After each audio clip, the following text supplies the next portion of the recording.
Je vous propose d'ouvrir la Bible dans le livre de Jérémie au chapitre 15, et nous lirons les versets 15 et 16. Mais avant de lire ces deux versets, permettez-moi de faire une longue introduction et vous dire pourquoi nous allons lire dans un instant ces deux versets.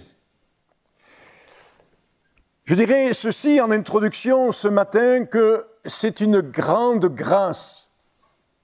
Et les superlatifs, les qualificatifs manquent pour dire combien, quand on est enfant de Dieu, chrétien, né de nouveau, on chérit le fait que Dieu nous a fait grâce.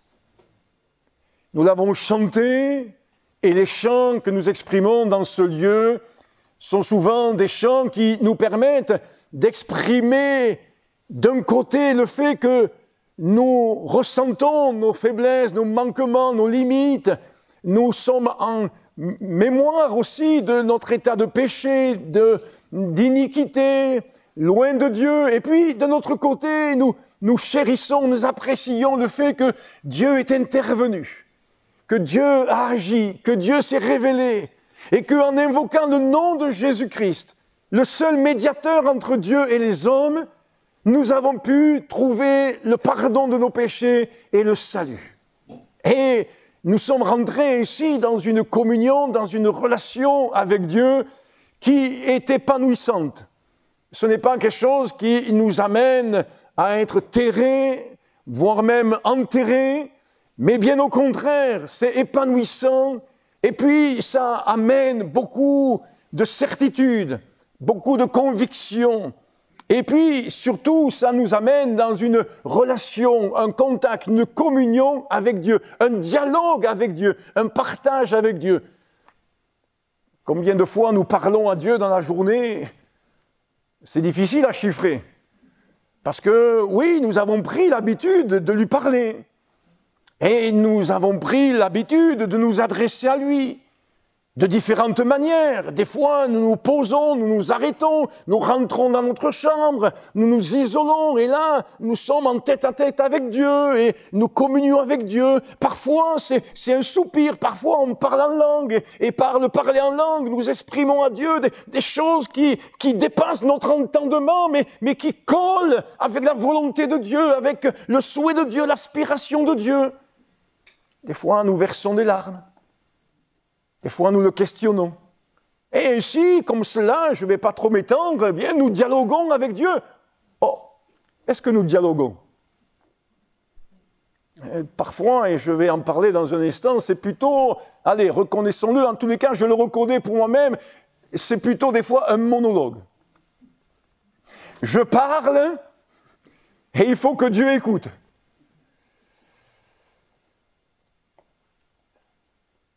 En effet, en tout début de semaine, c'était dans la nuit de dimanche à lundi, j'ai passé quasiment une nuit blanche.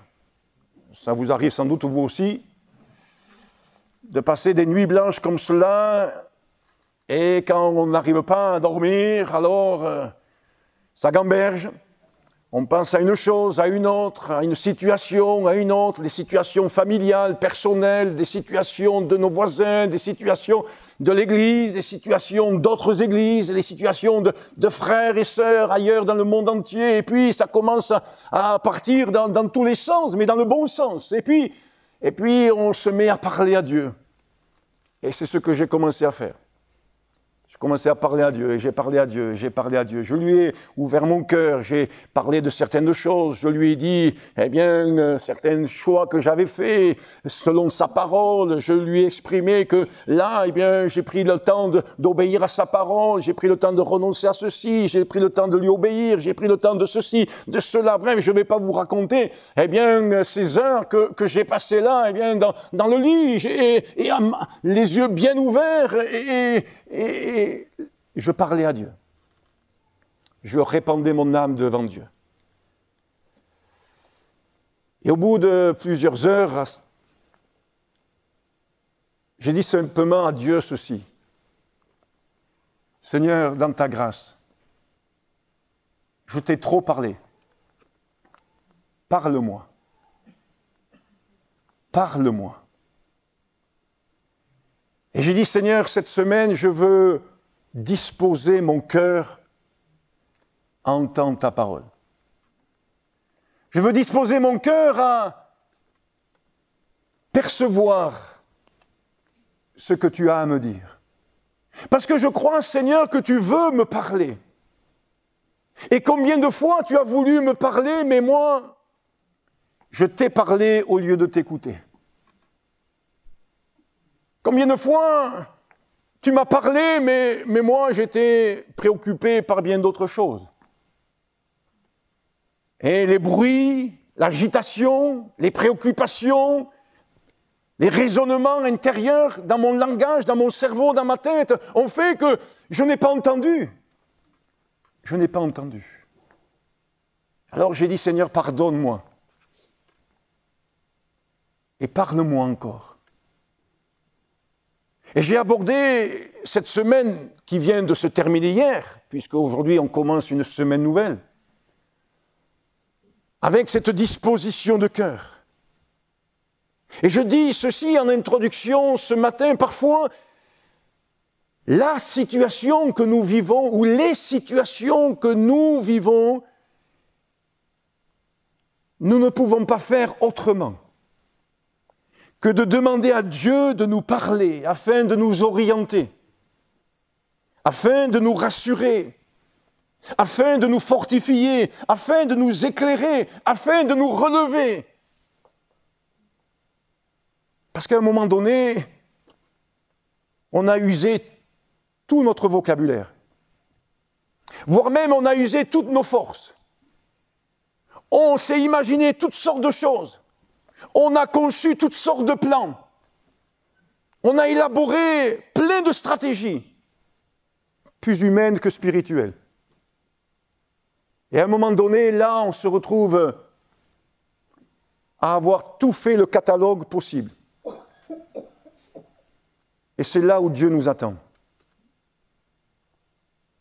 Et c'est là où Dieu attend que nous lui disions « Parle,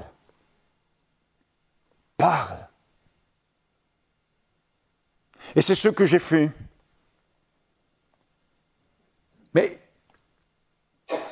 j'ai dit « Seigneur, je veux bien que tu me parles, mais viens à mon secours.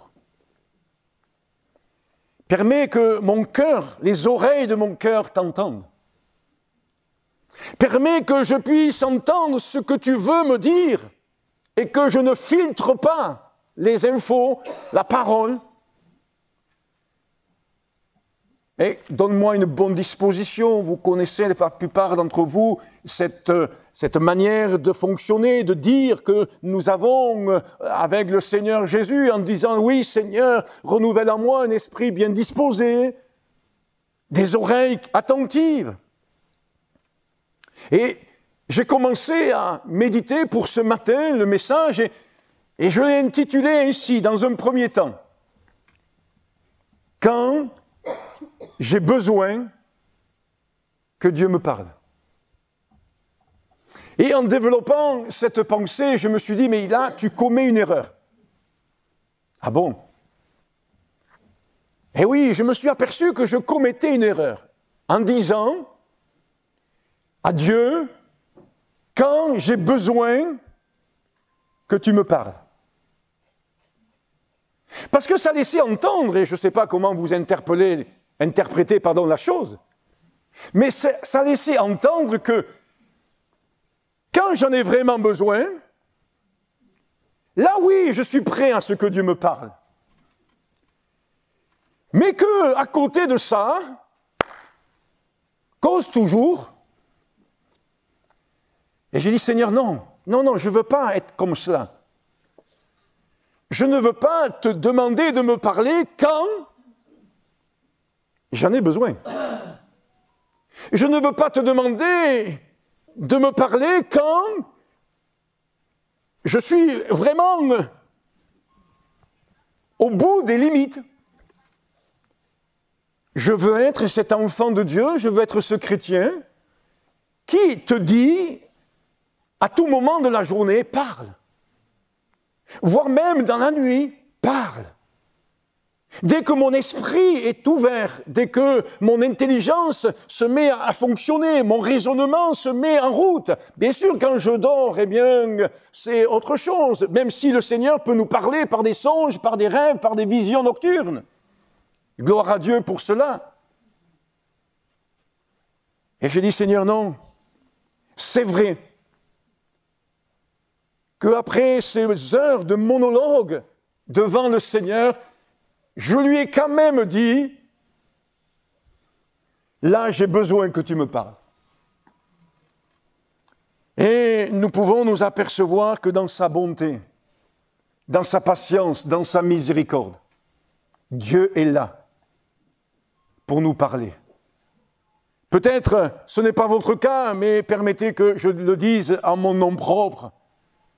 Même si, combien de fois je n'ai pas entendu quand il me parlait, ou combien de fois je sais ce qu'il m'a dit, mais quelque part, on a besoin qu'il nous redise les choses.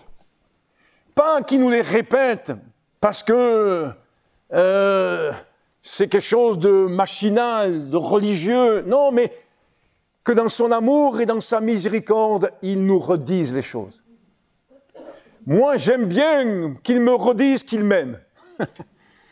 J'aime bien qu'il me redise qu'il est avec moi tous les jours jusqu'à la fin du monde. Quelle grâce! Alors, après avoir passé ces heures dans un monologue, j'ai dit, Seigneur, parle-moi. Et j'ai dit, Seigneur, là, j'ai besoin que tu me parles. Et j'ai supplié Dieu de le faire.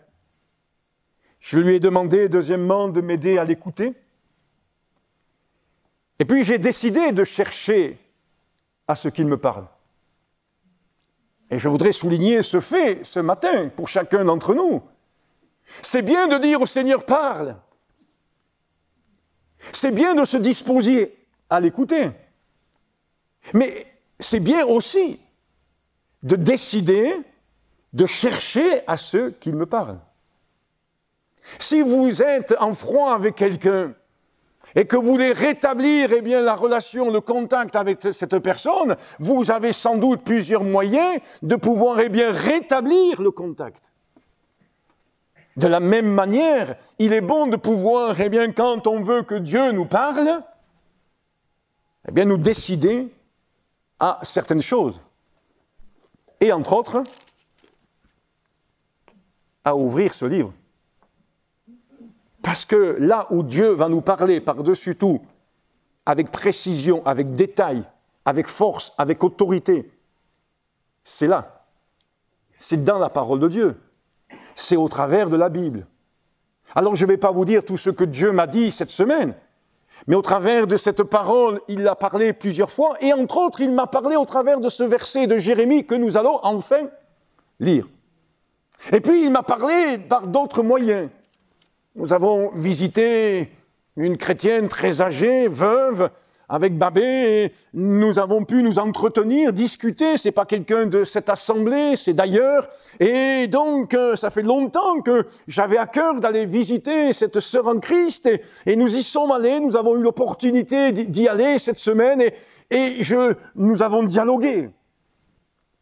Et au fur et à mesure que nous discutions, que la discussion avançait, elle disait certaines choses concernant le service de Dieu, concernant la marche chrétienne, concernant bien des choses. Je ne vais pas rentrer dans les détails parce que je ne veux pas qu'il y ait une forme d'interprétation par rapport à ce que j'ai pu entendre de la part de Dieu cette semaine. Et chaque fois qu'elle disait une chose ou une autre particulière, il y avait cette voix intérieure, l'Esprit de Dieu qui me disait, ça c'est pour toi. Prends-le, appuie-toi sur cette parole. Quelle grâce! Et puis, au travers de différents autres moyens, le Seigneur a parlé. Alors, voici ce que nous lisons là, Et j'ai été heureux de pouvoir lire cela et de vous le lire ce matin. Alors, prenez les choses comme vous le voulez ce matin. Soit vous dites quand j'ai besoin que Dieu me parle, ou, en règle générale, j'ai besoin que Dieu me parle. Il est dit ceci, Jérémie 15, 15. Tu sais tout, ô Éternel. Souviens-toi de moi. Ne m'oublie pas. Venge-moi de mes persécuteurs. Ne m'enlève pas, tandis que tu te montres lent à la colère. Sache que je supporte l'opprobre à cause de toi. J'ai recueilli tes paroles et je les ai dévorées. Tes paroles ont fait la joie et l'allégresse de mon cœur. Car ton nom est invoqué sur moi, Éternel, Dieu des armées. Amen. Et en lisant ce verset 16, bien sûr, je l'ai lu aussi dans le contexte de Jérémie, et vous connaissez peut-être pour la plupart d'entre vous le contexte de Jérémie. Vous savez combien j'apprécie ce personnage de la Bible, cet homme de Dieu, de par ce qu'il a vécu, de par son combat, de par son assiduité, de par sa persévérance, de par sa prise de position, de par son engagement devant Dieu, devant le fait aussi qu'il est souvent là à s'humilier devant Dieu, il est souvent là à ouvrir son cœur, il est souvent là presque à arrêter, à baisser les bras, mais le feu de Dieu l'anime, le feu du Saint-Esprit, le touche et l'amène encore à avancer, l'amène encore à mener le bon combat. Et voici que cet homme dit ceci, j'ai recueilli tes paroles. Et nous disons ceci, oui Seigneur, nous voulons être de ces hommes, de ces femmes qui non seulement entendons ta voix, recevons tes paroles, mais les recueillons. Comme dira le psalmiste, nous voulons les serrer, les emmagasiner, les engranger à l'intérieur de nous-mêmes. Quelle grâce ce matin de savoir, et je passerai rapidement là-dessus, que Dieu est à l'initiative d'un échange avec nous. Est-il nécessaire, et peut-être oui, pour nos amis qui sont là, pour ceux qui découvrent l'Évangile, le message de Jésus-Christ, nous aimerions vous dire, et j'aimerais vous dire ce matin ceci, que oui, Dieu est à l'initiative d'un échange avec nous, d'un partage, d'une communion. Est-il nécessaire de rappeler que c'est Dieu qui est le premier à vouloir échanger avec nous? Peut-être avez-vous mémoire de ces personnages dans la Bible, comme Adam et Ève, où après la chute, Dieu va engager la discussion et va leur adresser une parole. De même pour Abraham, lorsqu'il se retrouve encore en Ur, alors qu'il est dans une ville où il y a là du paganisme, de l'idolâtrie, des déesses, des dieux de toutes sortes, Dieu va initier une parole à l'égard d'Abraham. Et cela va susciter la foi dans la vie d'Abraham. Et Abraham va obéir et partir. De même, pour Moïse, lorsqu'il se retrouve en train de garder le troupeau de son beau-père, il est là très occupé, affairé. Il vient de fuir. Il a fui. Il a fui parce qu'il était là dans la peur, dans l'angoisse. Il sentait que le vent avait tourné. Et donc il a fui. Et dans cette fuite, Dieu va prendre le temps de parler. Même quand nous fuyons Dieu, même quand nous nous éloignons de Dieu, même quand nous fuyons nos responsabilités, Dieu sait nous parler. C'est ce qu'il a fait avec Élie, le prophète, qui a fui lui aussi. Parce que, une femme nommée Jézabel l'a menacé de mort. Alors il a fui, il est parti, loin, loin, loin, à bout de force. À bout de force. Et Dieu va lui adresser une parole. Quelle bénédiction! Quelle grâce! Que dire de Gédéon? Alors qu'il est dans la peur, alors qu'il est là, eh bien, tourmenté par ce qui se passe autour de lui, alors qu'il est dans la crainte de bien des choses, qu'il se cache, voici que Dieu vient et lui accorde une parole. Et je pourrais citer encore bien d'autres personnages de la Bible, mais rappelons-nous ceci ce matin, c'est que Dieu est le premier à vouloir te parler. Mais il ne va pas s'imposer. Il ne va pas s'imposer. Quelle grâce de savoir ce matin que la parole de Dieu, quand elle nous est annoncée, et quand elle nous est annoncée ou pas, parce que ça reste la parole de Dieu, ça demeure la parole de Dieu, elle est puissante. Elle est vivante. Quand Dieu nous parle, et permettez que nous puissions nous rappeler cela ce matin, cela produit en nous un réel impact dans notre cœur, dans notre esprit, dans notre pensée. Il y a une différence, et je pense que la plupart d'entre vous, même peut-être tous, vous allez bien comprendre ce que je vais dire maintenant. Il y a une différence quand c'est Dieu qui nous parle et quand on entend une parole quelconque. Quand Dieu nous parle, ça s'imprime en nous, ça se dépose en nous, ça se grave dans notre esprit, dans notre cœur, dans notre pensée. C'est vrai, je ne veux pas être en contradiction avec ce que je disais tout à l'heure. C'est vrai que des fois, il faut que le Seigneur nous répète les choses. Il est patient, il est bon, il est miséricordieux. Pourquoi? Parce que même si ces choses sont gravées dans notre esprit, dans notre cœur, dans notre âme, ensuite les soucis de ce monde, les occupations d'ici-bas, eh bien viennent, eh bien par-dessus, étouffer l'expression de cette parole que Dieu a mis en nous. Quelle grâce de savoir que Dieu est celui qui veut me parler. Et quand il me parle, alors, eh bien, il y a le sceau de Dieu, il y a l'empreinte du Saint-Esprit, il y a la marque du Saint-Esprit. J'ose dire que quand Dieu nous parle, une seule fois, c'est suffisant. Je connais de nombreux témoignages, ce n'est pas mon cas. Dieu a été patient. Mais de nombreux témoignages de personnes, il leur a fallu qu'une seule fois d'entendre qu'ils étaient pécheurs et que Jésus-Christ était mort à la croix du Calvaire et que par le sang de Jésus-Christ, il y avait le pardon des péchés pour qu'ils se repentent, pour qu'ils se convertissent et pour qu'ils décident de suivre Jésus en renonçant au péché et en obéissant à la parole de Dieu. Une seule fois! Pour moi, il a fallu plusieurs fois. Mais la patience de Dieu, c'est notre salut. Quelle grâce! Il a fallu une seule fois que Dieu dise que la lumière soit. Et la lumière fut. Il a fallu seulement une seule fois une parole de Jésus, eh bien, pour que le lépreux soit purifié. Pour que la délivrance soit donnée. La parole de Dieu est efficace. Et je n'ai pas besoin d'une multitude de paroles d'hommes. Quand Dieu parle, c'est suffisant.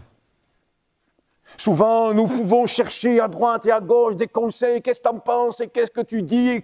Et qu'est-ce que pour toi ça signifie? Est-ce que cela, ceci? Et alors, on cherche toutes sortes de conseils, toutes sortes d'avis, toutes sortes de raisonnements chrétiens, pas chrétiens, etc. Et puis, on ne sait plus. C'est la confusion. Combien de fois, même des hommes de Dieu m'ont dit, tiens, il faut que tu restes dans cette position. Et puis d'autres m'ont dit, non, il faut que tu changes. Non, il faut que tu continues, tu persévères. Et non, et d'autres, ils m'ont dit, non. On ne sait plus. On ne sait plus. Mais quand Dieu parle, il parle dans son amour, il parle dans son autorité, il parle dans sa force. Il ne va pas parler avec sentimentalisme pour tout simplement nous rassurer, nous tranquilliser. Non, il parle avec vérité. Il le dira avec les disciples, Jean 16, verset 33. Je vous dis ces choses parce que vous aurez des tribulations dans ce monde. Mais prenez courage, j'ai vaincu le monde. Alléluia. Il ne dit pas, oh, mais vous inquiétez pas, tout va bien s'arranger. Tout va s'arranger dans notre monde. Vous inquiétez pas, là-bas, au Moyen-Orient, c'est la catastrophe actuellement, mais vous pouvez... Non, ça va s'amplifier. Ne vous inquiétez pas, la guerre en Ukraine, ça va durer quelques mois, puis ça va être vite réglé, vous savez? Ouais, ça fait combien? Eh oui. Oh, vous inquiétez pas, la famine, là-bas, l'eau, on va intervenir, puis... Etc. Mais non, la Bible nous dit que ça va aller de catastrophe en catastrophe. Et je veux m'appuyer sur la parole de Jésus. Cet après-midi, le papa est là et peut-être ça va le décourager. Non, je ne pense pas, mais je vais prêcher sur le fait que, eh bien, naître dans un monde violent. C'est encourageant, hein? Non? Le papa, il pose sa main sur le ventre de son épouse, là, sa femme qui attend un bébé, et qui dit au bébé, tu vois, je vais t'expliquer un peu le monde dans lequel tu vas venir. Il y a de quoi que le bébé il soit dépressif avant de sortir. Hein. Naître dans un monde violent. Eh oui, Moïse est né dans un monde violent. Jésus est né dans un monde violent. Combien d'enfants de moins de 2 ans sont morts? Parce qu'un homme, un chef, un roi, ne voulait pas la concurrence. Et il a tué des enfants. Naître dans un monde violent. Je ferme la parenthèse, c'est pour cet après-midi. Quand Dieu parle, cela nous permet d'avancer. Il parle pour nous faire avancer, pour nous faire grandir, pour nous faire progresser. J'aime bien la parole de la Sulamite, cette femme du Cantique des Cantiques. Au chapitre 2 et au verset 10, elle dit ceci, « Mon bien-aimé parle et me dit, lève-toi, mon ami, ma belle, et viens. » Formidable. La Sulamite, qui est l'image de l'Église, l'image du corps de Christ, l'image de tous les chrétiens, elle dit ceci, mon bien-aimé, Jésus, nous le disons comme cela ce matin, Jésus parle et me dit, lève-toi, mon ami, ma belle, et viens. Voilà une parole qui amène à nous mettre en mouvement. Voilà une parole qui nous amène à nous mettre en action. Voilà une parole qui nous amène à venir à Jésus. Voilà une parole qui nous amène à considérer cette identité que nous avons en Jésus. Je ne vais pas prêcher sur cette phrase, peut-être je le ferai prochainement, mais c'est extraordinaire. Réfléchissez courtement avec moi. Premièrement, cette parole est encourageante puisqu'elle lui dit « Lève-toi ». Deuxièmement, cette parole est encore plus encourageante. Surtout, aujourd'hui, où on regarde à des statuts de beauté, à certaines choses qui concernent la beauté, l'identité, etc. Des fois, les gens, plus ils maigrissent, plus ils se trouvent moches. Bon, c'est mon point de vue. Mais voici que la bien-aimée entend cette phrase, « Mon ami, ma belle ». Moi, je suis beau. Non, ça ne vous gêne pas. Vous vous dites, il se prend pour qui, lui? Non, non, non. Vous êtes belles, mesdames. Eh oui. Vous êtes beaux, mes frères. Parce que c'est Jésus qui le dit. Parce que c'est Jésus, notre bien-aimé, qui le dit. Et la beauté qu'il regarde, ce n'est pas une beauté du faciès. Ce n'est pas si on taille du 36 ou du je ne sais pas combien. Mais la beauté qui plaît à Dieu, c'est celle du cœur. Un cœur lavé, purifié, un cœur qui adore, un cœur qui célèbre, un cœur qui est en communion avec Dieu. Alléluia. Quelle bénédiction. Bon, allez, sinon je serai trop long. Mais permettez-moi de signaler aussi cela. Je ne pense pas que ce soit les divers bienfaits que Dieu nous accorde qui nous font avancer. mais bien sa parole. Ce ne sont pas les grâces et les bénédictions que Dieu nous accorde, les faveurs qu'il peut nous donner, matérielles ou autres, qu'il peut nous accorder, qui nous aident à nous lever et à nous tenir debout et à avancer, non, mais bien sa parole. Parce que c'est la parole qui crée un dynamisme. C'est la parole qui donne la vie, c'est la parole qui donne la force, c'est la parole qui donne la foi, c'est la parole qui donne du courage, c'est la parole qui rassure, c'est la parole qui nous donne d'avoir une bonne vision, une bonne conception des choses, une bonne approche des choses. Alors, il est bon que nous puissions les uns et les autres faire en sorte, et je veux souligner cela avec vous ce matin, qu'il puisse nous parler. Il parle, je le disais en introduction, donc je n'y reviens pas plus que ce que nous pouvons l'imaginer ou le penser. Oui, il parle plus que ce que nous pouvons l'imaginer ou le penser. N'est-il pas écrit dans le livre de Job, chapitre 33, ce verset que je pense chacun connaît bien, il parle tantôt d'une manière, tantôt d'une autre. Mais voilà. Eh oui. Être disposé et désireux qu'il puisse nous parler. Je vous disais cela en introduction et je disais Seigneur, pardon pour le monologue qui s'est établi. J'ai souvenir qu'en sortant des réunions des églises de Pentecôte, lorsque j'étais enfant, il n'était pas rare d'entendre cette phrase « Dieu m'a parlé ». Nous bénissons Dieu parce que lors d'une réunion, que ce soit un culte ou une autre réunion dans la semaine, Dieu parle.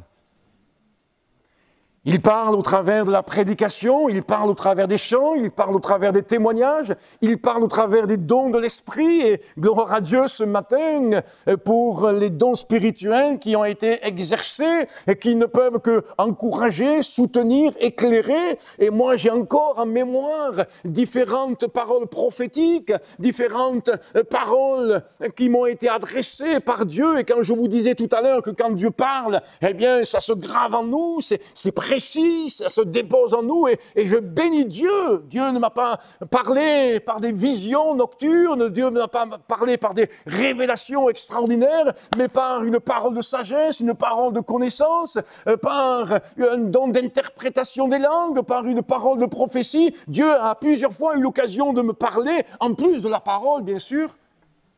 Et ça a été pour moi intéressant et encourageant. C'est quand la dernière fois que, mon frère, ma sœur, tu peux dire « Dieu m'a parlé ». Parfois, nous lisons la Bible et nous retenons le côté historique, poétique. Et je crois que quand nous lisons la Bible, Dieu veut nous parler. Je ne rentrerai pas dans les détails, je les ai partagés avec mon épouse, mais tout au long de la semaine, je bénis Dieu parce que je lis la Bible, vous le savez pour certains, d'une manière systématique, suivie. Je ne pioche pas à droite et à gauche comme cela. Lundi, c'est dans le Pentateuque, mardi, c'est dans les livres historiques, mercredi, etc., dans les livres poétiques. Je passe. Et chaque fois que je lisais ma lecture quotidienne, chaque fois il y avait un verset, 2 versets qui ressortaient. Comme ce verset de Jérémie que je vous ai lu tout à l'heure, c'était dans ma lecture personnelle. Et au moment où j'ai lu cela, j'ai recueilli tes paroles, je les ai dévorées. Tes paroles ont fait la joie et l'allégresse de mon cœur. Je dis oui, c'est tes paroles qui savent réjouir mon âme. Et ainsi, je pourrais vous citer les références, je les ai notées sur un papier. Mais si je vous les cite, vous allez les lire, et vous allez dire, ah oui, s'il a lu cela, c'est parce qu'il doit vivre ça, ou il doit vivre cela. Qu'importe ce que vous vivez, ce que je vis, nous voulons être un peuple, une église, où Dieu parle encore, pour communiquer la foi. Oui, être disposé, désireux pour qu'il puisse nous parler. Je file rapidement sur la suite, parce qu'il nous est dit dans Samuel chapitre 9, verset 27, « Arrête-toi maintenant, reprit Samuel, et je te ferai entendre la parole de Dieu. » On a besoin de s'arrêter. On a besoin de s'arrêter. Et il y a parmi nous des retraités, mais je m'aperçois que même les retraités, des fois, ils sont très, très occupés. Est-ce que nous savons les uns et les autres, qui que nous soyons, savoir nous arrêter? Comme Samuel l'a dit à Saül, « Arrête-toi maintenant et je te ferai entendre la parole de Dieu. » Savoir faire silence. Dans 2 Corinthiens, chapitre 3, verset 14, il nous est dit de ne pas être dur d'entendement. D'avoir, comme le dit par ailleurs la Bible, une oreille circoncise, une oreille qui est disposée à recevoir la parole de Dieu. Et je dirais même ce matin, eh bien, que nous puissions être de ceux qui redoublons d'attention, qui nous concentrons encore une fois un peu plus sur le fait de bien écouter. Faire en sorte que notre cœur et notre esprit soient ouverts à la parole de Dieu. Dieu est là pour nous parler. Jeudi, vous le savez, nous avons eu une journée de travaux, le Seigneur nous a bien accompagnés, on a bien avancé, ça s'est passé bien, dans une bonne ambiance, c'était agréable, etc. Un peu chaud, mais on a béni Dieu pour la chaleur, ça fait du bien. Et pendant les travaux, nous sommes allés avec quelqu'un, je ne citerai pas son nom, mais nous sommes allés jeter des déchets verts. Et en remontant, il y a eu un petit incident. Et juste à ce moment-là, il y a une personne qui passait sur le trottoir en face. Et mon regard s'est porté sur cette personne et dans mon cœur, le Seigneur me dit, parle-lui. Parle-lui. Je ne vais pas donner des détails parce que c'est enregistré. Et j'ai abordé cette personne, j'ai discuté avec cette personne. Elle est repartie avec un évangile, avec un appel de la vie. Je l'ai invitée à venir dans ce lieu. Et son cœur était ouvert. Son cœur était bien disposé. Quelle bénédiction! Dieu ne veut pas simplement nous parler pour nous-mêmes. Dieu veut nous parler aussi pour les autres. Et nous voulons être sensibles à cela. Laissez Dieu nous parler pour pouvoir s'appuyer sur cette parole. À quoi bon de demander à Dieu de nous parler si nous ne tenons pas compte de sa parole ensuite? C'est une vaste question, ça. À quoi bon? Vous avez des exemples comme ça dans la Bible. Je ne vais pas rentrer dans les détails, le temps s'est bien écoulé. Mais des hommes ont voulu entendre la parole de Dieu. Ils sont allés voir le prophète. Le prophète a dit ce qui venait de Dieu. Mais ils n'en ont pas tenu compte. Et Dieu leur fera le reproche. Le prophète même leur fera le reproche en disant « Mais je savais que même si je vous disais ce qu'il fallait faire, vous ne l'aurez pas fait. » Alors je termine en nous laissant encourager par le Seigneur, par le fait que quand Dieu parle, ça procure à notre vie, premièrement, j'insiste là-dessus, un élan. Un élan. C'est ce que je mettrai en premier avant toute autre chose ce matin. Peut-être est-il nécessaire que Dieu parle à votre cœur pour créer en vous un nouvel élan ou un élan renouvelé, vivifié. Comme ce fut le cas, je l'ai dit tout à l'heure, pour le prophète Élie, qui a fui, qui est parti, et qui s'est laissé là prendre par l'abattement, par la dépression, au point de demander la mort. Au point de s'imaginer qu'il était seul au monde, à être croyant, à marcher dans la crainte de Dieu, à marcher dans l'obéissance à Dieu, à suivre les commandements de Dieu. Et Dieu va lui parler, Dieu va associer à cette parole aussi de la nourriture. Il va reprendre des forces, il va reprendre de la vitalité, il va reprendre de l'élan dans son service, il va reprendre de l'élan dans son engagement, dans sa vie. Oh, mes amis, j'aimerais vous dire que hier je disais, Seigneur, quand tu parles, ça fait du bien. Quand tu parles, ça fait du bien. Et on ne peut pas fonctionner sans que Dieu ne nous parle pas. On a besoin. Si vous êtes en couple, c'est une grâce de Dieu, et vous devez comprendre aisément ce que je dis. Si dans un couple on ne se parle pas, eh bien c'est lourd. C'est lourd. Mais de parler, ça fait du bien. Et quand Dieu nous parle, ça fait du bien. Quand je parle à Dieu, ça me fait du bien. Est-ce que ça vous fait du bien? Amen. Et quand Dieu nous parle, ça nous fait du bien. Et on a besoin de cela. On reprend courage. C'est ce que nous lisons dans Daniel au chapitre 10 et au verset 19, où il est dit ceci: « Ne crains rien, homme bien-aimé, que la paix soit avec toi. Courage, courage !» Et il est rajouté: « Et comme il me parlait, je repris des forces. » Et comme il me parlait, je repris des forces.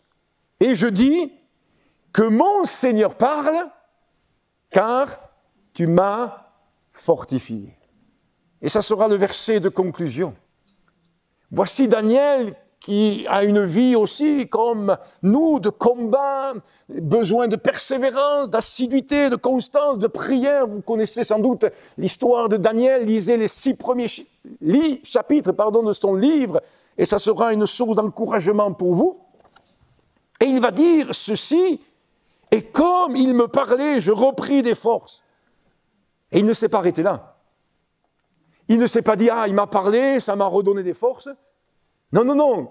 Il a vu que c'était bon quand le Seigneur parle, quand l'envoyé de l'Éternel parle. Alors il dit ceci: « Eh bien, que mon Seigneur parle. Alléluia. Parle encore, parle encore. » Oh, quelle joie. Quelle joie. Oui, quand on voit que quand le Seigneur parle, ça fait du bien, alors on a envie de lui dire: « Parle, parle, parle-moi. » Oh, le Seigneur ne va pas parler pour rien dire. Non, mais le Seigneur, il va parler. Et ça va vous donner des forces. Et ça va vous donner du courage. Et ça va vous fortifier. Et Daniel va dire que mon Seigneur parle, car il m'a fortifié. Alors, oui, c'est rassurant de savoir que Dieu est là encore, présent. Pas simplement pour veiller sur nous, pas simplement pour pourvoir à nos besoins, pas simplement pour nous accompagner, mais que Dieu est là pour nous parler. Et que cette parole de Dieu, celle que j'ai apportée ce matin, vous encourage tout simplement, mes amis, mes frères et mes sœurs, à dire: Seigneur, oui, parle. Ton enfant écoute. Parle, ta servante écoute. Parle, ton serviteur écoute. Et vous avez remarqué, puisque c'est de Samuel que je fais allusion, même Élie, le sacrificateur, il a tarabusté Samuel en disant: dis-moi-le, dis-moi ce que Dieu t'a dit. Dis-moi ce que Dieu t'a dit. Alors qu'il nous a dit que la parole était rare en ce temps-là. Et Élie a dit: dis-moi ce qu'il t'a dit. Oh, il lui a dit. Mais Élie était avide d'entendre la parole de Dieu. Que nous aussi, il y ait cette avidité, cette envie de dire: Seigneur, parle. Parle-moi. Alléluia. On remercie le Seigneur et on le bénit. Qui sommes-nous pour que tu puisses nous parler, toi le Créateur, toi l'Éternel, toi le Dieu Tout-Puissant, qui a créé la terre et les cieux. Cet univers ne peut te contenir et pourtant tu es celui qui est disposé, envie de nous parler. Merci pour toutes les fois où tu as parlé à notre cœur. Et nous te demandons, Seigneur, que dans ta bonté, nous puissions être encore un peuple qui entende la voix de l'Éternel. Que nous puissions être encore des enfants qui entendent la voix de leur Père céleste.